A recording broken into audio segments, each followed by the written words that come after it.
Hey, what's up everybody? Got the Highway Forever project here. This is my favorite truck that I've been working on for the last couple of years, hooking up. And if you've been following me, there was a question about me pulling the trigger on a particular project that I wanted to do on this truck. And the item finally came in today. I was really scared how it was going to get delivered. This box is how it came and had one little sticker on it, fragile, and it came with no styrofoam whatsoever. But you know what? I got lucky because it came unharmed. You're saying, like, okay, what's inside the box? All right. So I just set it up on the truck so you can see what it looks like. There you go. Boom! The Daytona style rear spoiler.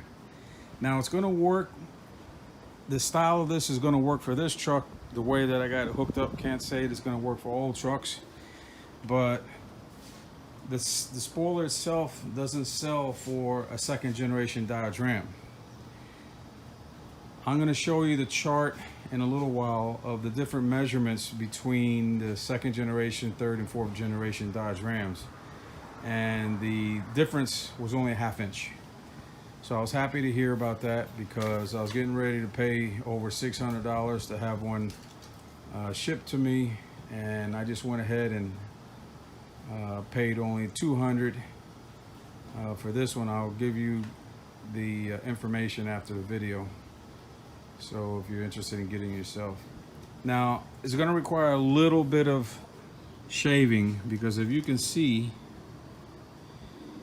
I'm not worried about the flushness of this, because what I'm going to do is I'm going to get the belt grinder and I'm going to shave the contour. So I'm going to make it like this, that way it will set in there.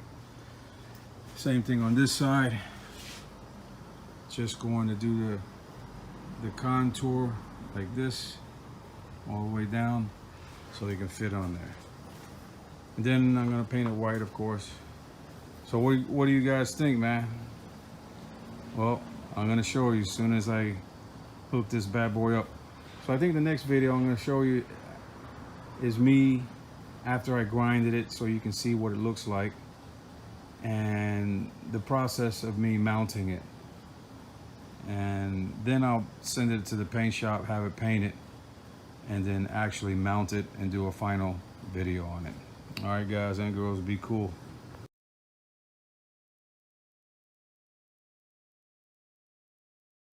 All right, real quick, let me go over that chart that I mentioned in the video. The top set of numbers is the fourth generation, 2009 to 2013, but that should be to 2018.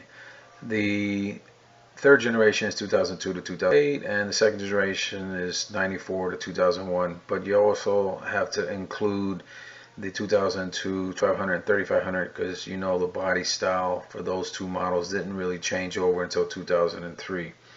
So we need to be concerned with the width, not the length. We can care less if it's a 6-foot bed or 8-foot bed.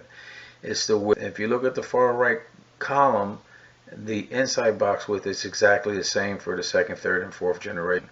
It's the outside box width that the fourth generation deviates from the second and the third generation, and deviates by 1.25 inches.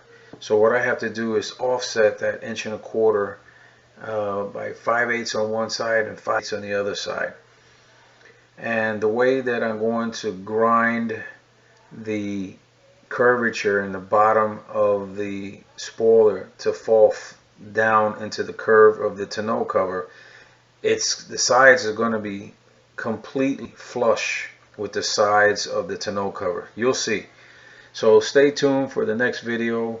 I want to show you how I'm going to do all this, and wish me the best of luck, of course. If you have any questions or concerns, don't hesitate to ask. And remember, this is a free YouTube channel. It's free to subscribe, and it helps to support me to do more videos like this with the Dodge Rams.